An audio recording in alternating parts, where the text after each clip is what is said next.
Hello and welcome to the CNBC-TV18 Mumbai newsroom. I'm Sonal Bhutra and with me as always is Pavitra Parekh. You're watching MF Corner. So Pavitra, we've spoken about a whole host of categories, but today let's talk about children-oriented mutual fund category. Yeah. It's quite popular. We'll discuss why investment is needed in this one and if at all this category is needed at all. What are the other ways or other products in which a parent can invest for their children's education, health and future prospects as well? And what is the comparison like? So let's get going. Let's get going, and we have a lot of questions. So let me invite our guest on the show first. We have Salonee Sanghvi joining us. She's founder at Planned Wealth Advisors, and she's joining us to take some questions right now on this. Salonee, thanks a lot for joining us and, taking out the time for this show. Like Sonal was pointing out, we talk so much about the importance of investing for your children, whether it's for their education or marriage, and, building that corpus over time. But take us through how you should really go about picking the right mutual funds for your children, because this can be quite a daunting task when you're just starting out.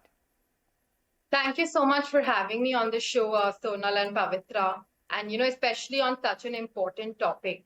First, let's look at the need to invest for children in the first place.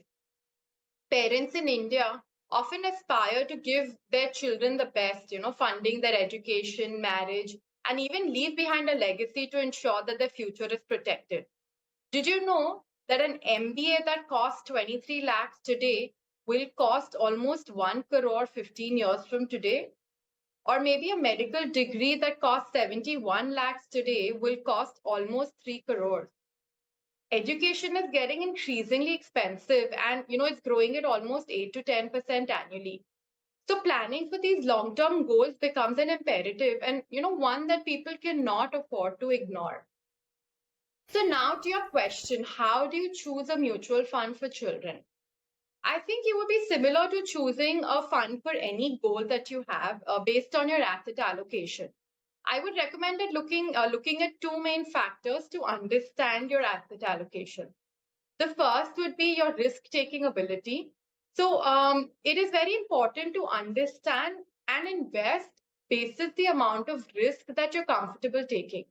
If you take more risk, then you will have sleepless nights, you'll be stressed about it. And less risk may result in you not being able to meet your goals that you have, especially for your children. And the second parameter is time to goal. Time reduces the risk and volatility of an equity investment. As your time horizon increases, the ability to take risk also increases. So the idea is to marry time to goal along with risk-taking ability to arrive at an overall asset allocation for your portfolio for your children. So let's assume the child is 16 to 18 years old. You would invest mostly in debt, regardless of your risk-taking ability, because you have to pay college fees within the next few years. You don't have too much time and equity can be quite volatile.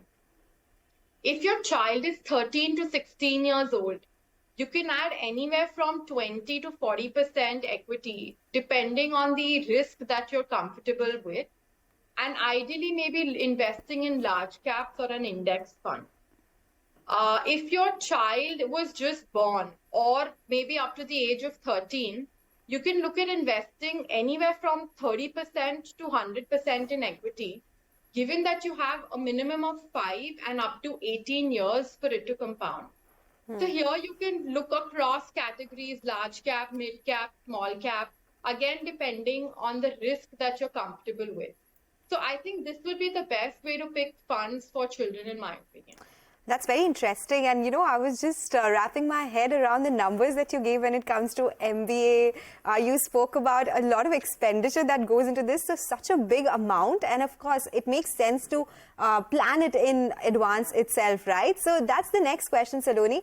Is there really a need for a separate MF category for children when it comes to investing? Do we have such products available in the market? Can you name some of them for us? And how do they really pan out?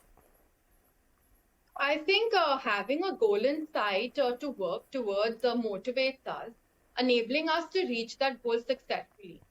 Similarly, in case of money, when money is kept in a common pool, there's a tendency to withdraw it for other short-term needs or, as in when you need funds, thinking you'll invest or add to it again later on. Mental accounting ensures that the money earmarked for a certain goal is not spent elsewhere.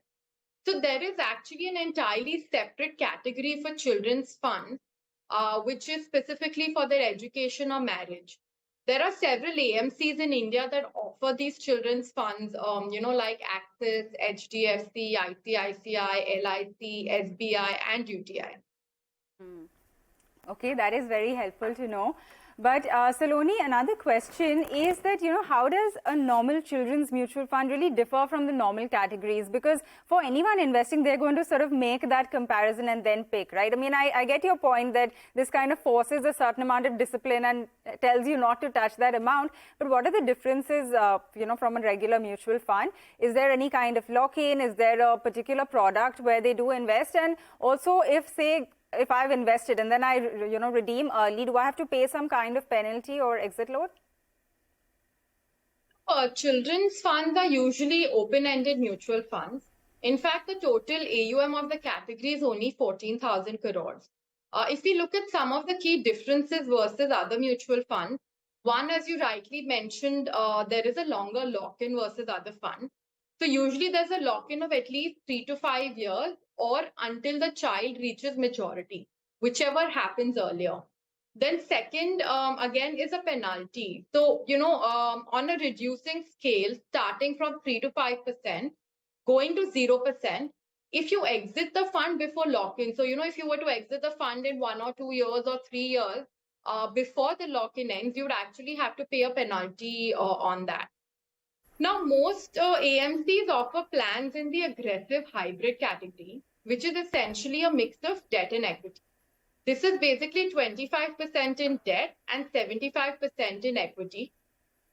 There's only one fund that is a pure equity fund, which is by UTI. The equity fund, equity component for most of these funds usually follows a flexi cap approach, but again with a large cap bias. So they invest more in large cap stocks. And the debt component is usually safer, so triple-rated corporates, government debts, etc. So these are the main differences between regular mutual funds and children-specific mutual funds.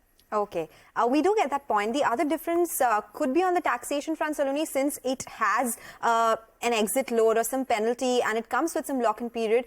Some tax benefits available for this one, and especially for parents as well who are investing on behalf of their kids. There are a few benefits, tax benefits specifically, that parents get in investing in these funds. One is that these funds can be considered under the ATC, allocation as per the old regime. So up to 1.5 lakh can be considered for that. They can also claim an annual exemption of 1,500 rupees per child under Section 10/32 of the Income Tax Act, in case if the interest income exceeds 6,500, every year. Parents of children who are suffering from disabilities also have additional tax benefits if they invest in these funds.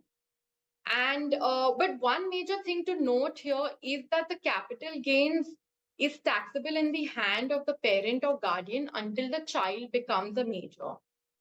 Apart from this, UTI has actually a very unique benefit for people who invest in their fund. It's basically a scholarship plan. So the plan essentially pays out in 4 to 8 installments on an annual or semi-annual basis, depending on what you select, until the units are completely liquidated. And these payments are not considered as income. So they don't get taxed as per Section 10 or 16 of the Income Tax Act, as long as the child continues their education. So, this entire amount could be tax-free if it is going towards the education of the child. So these are some of the tax benefits that essentially parents can get, if they invest in these funds. So it's not just the penalty that you should be afraid of. There are a lot of, benefits as well to staying invested, and the tax angle is always a big one, right, that we talk about. Salonee, it's been a very interesting chat, but we have a lot more questions. I request you to stay on. We're going to take a very short break and just come back. But as we do that, here's a quick programming reminder. As we slip into that break, you can catch all of the developments at the US IBC India Ideas Summit 2023 through the day right here only on CNBC-TV18.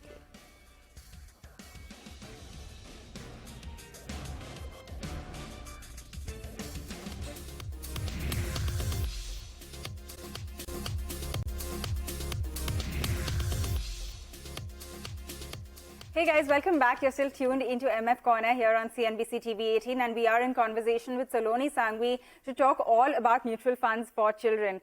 Salonee, you've taken us through some of the positives, some of the negatives, but if I were to ask you overall, do you think that for a parent that's looking at planning their child's education, for example, do you think this is the go-to category that they should just pick blindly, or do you think it's still better to just pick one of the regular categories? I think besides everything that we just discussed, there are definitely some advantages to these children-specific funds. One is that it brings in investment discipline. Access did a research that showed that, while a fund earns 19%, the investor earns only 13% because of trying to time the market and switching often. So, these funds kind of force you to think about and plan for longer term goals. And the lock-in also ensures that the fund is not redeemed ad hoc and held for a longer period of time. Second is the emotional pull. When a fund is tagged for children and invested in the child's name, the emotional and psychological cost of redemption is high. People don't easily redeem them and tend to stay invested for as long as possible. And the last is obviously low turnover. Because there's a longer holding period without redemption, it ensures that the fund manager can follow a longer term strategy, resulting in much lower turnover of the stocks in the portfolio. So there are definitely advantages to these funds, especially for people that do not have the discipline or feel like they would keep redeeming them or switching often. But that being said, personally, I prefer mutual funds without a 5-year lock-in. It allows for greater flexibility, and you can have a higher allocation to mid-cap, small-cap segments as well. Most of these funds have a much bigger large-cap bias. And secondly, if you look at the average performance of these funds, there isn't a major outperformance to make it a necessity in your portfolio. Most funds have a return of around 8 to 10%, in the last 5 years, and 10 to 13% in the last 10 years. So I think one needs to evaluate, their own behavior actually more than anything else, and then decide if these funds would kind of help them in that, or whether they're better off looking at a mix of, large, mid, and small cap. We too take that point. So apart from these categories, that is the children's mutual funds, what are the other instruments available for investing for kids? There must be a lot of instruments available in the markets. Can you throw some light on that? So there are many other options, for kids, which include Sukanya Samriddhi, for girls, children-specific insurance schemes, PPF, National Savings Certificate, FDs, etc. These are some of the most popular instruments that are there, that people use for kids. Okay. And how would you say that children's mutual funds compare with other schemes, the ones that you just mentioned, be it FDs, PPF, Sukanya Samriddhi, in terms of numbers? And if you can explain more about these ones as well. Sure. So let's look at these options in detail. First, let's look at the Sukanya Samriddhi Yojana. This is actually introduced as a part of the Beti Bachao, Beti Padhao Yojana. So it's basically a government-backed scheme that provides guaranteed returns. You can invest any amount from, as low as rupees 250 up to 1.5 lakh. And the current interest rate here is 8%. So this interest rate essentially is announced on a quarterly basis. And the best thing is that the interest earned is completely tax-free. So there is no tax on this interest rate. And parents can also take tax benefit under the section 80C again, under the old regime. Now, an account can be opened by either the parents or the legal guardians at any post office or even any authorized commercial bank. The condition is that the girl has to be below 10 years when the account is opened. And only one account can be opened per child and only 2 per family. Now, the maturity period of this is 21 years from the day that the account is opened, or upon her marriage after 18 years of age. However, the contributions have to be made only for 15 years. Now, when it comes to withdrawal, 50% of the previous year's balance can be withdrawn once the girl turns 18, or even if she's past 10th grade to meet expenses for higher education. You just have to give proof of admission for that. And you can make maximum one withdrawal every year for a maximum period of 5 years, subject to it's actually being used for education. And this is actually not available for NRI, so this is only available for resident Indians. Now, similarly, there's another option, which is the Public Provident Fund. This is open to any gender, male or female. And again, it is backed by the government and offers ATC benefits. The current interest rate in this case is around 7.1%, and again, completely tax-free. The minimum duration here is 15 years, which can be extended in blocks of 5 years. The PPF can be completely withdrawn on maturity. So you can essentially take out all your money after a period of 15 years. In fact, it also allows partial withdrawals after 6 years, where a maximum of 50% of the previous year's balance can be withdrawn once every financial year. And you can also take a loan against this. So, if you don't want to break it, you can also take a loan of around 25% of your balance after the 3rd year and up to the 6th year, in case if you have any emergency. Usually premature closures not allowed, but there are 3 reasons why you could. So for example, if the account holder or their spouse or children have a life-threatening disease or anything, they can close the account prematurely. It can also be closed for either the account holder or their children's higher education, again with proof provided. And the third is in case if the person becomes an NRI, then it can be closed prematurely. But there is a 1% penalty for any premature closure. Besides these, FDs is also an option, though in FDs there is no tax benefit and it is fully taxed in the hands of the parent annually. So not just, at the end of the FD period, if it's a 5 or 10 year period, but every year you have to pay tax on the interest. So how do you decide between all of these options? I spoke about asset allocation earlier. So Sukanya, Samriddhi, PPF, FDs, etc. can form part of the debt allocation, and mutual funds would form part of their equity allocation. Okay, Salonee, thanks a lot for laying out all of the options. I think that makes it much easier for someone to, compare and pick what really works best for them. Of course, speaking of assets and investing, one that we've been talking about so much is investing in, gold, right? So if someone wants to look at that as an investment, for their child, A, do you think that's a good idea? And then if they do decide to look at gold, which sort of route should they take? Physical gold, SGBs, or should they look at gold funds? What would make more sense? So I think gold, while not necessary, can be part of a portfolio, but you need to have at least 10 to 20% gold in your portfolio for it to really have any meaningful impact. That being said, also psychologically, we Indians love gold. We are the largest consumers of gold. So, people love to buy gold, especially for children, for their marriage, etc. So I think it's also more a psychological decision rather than a financial decision.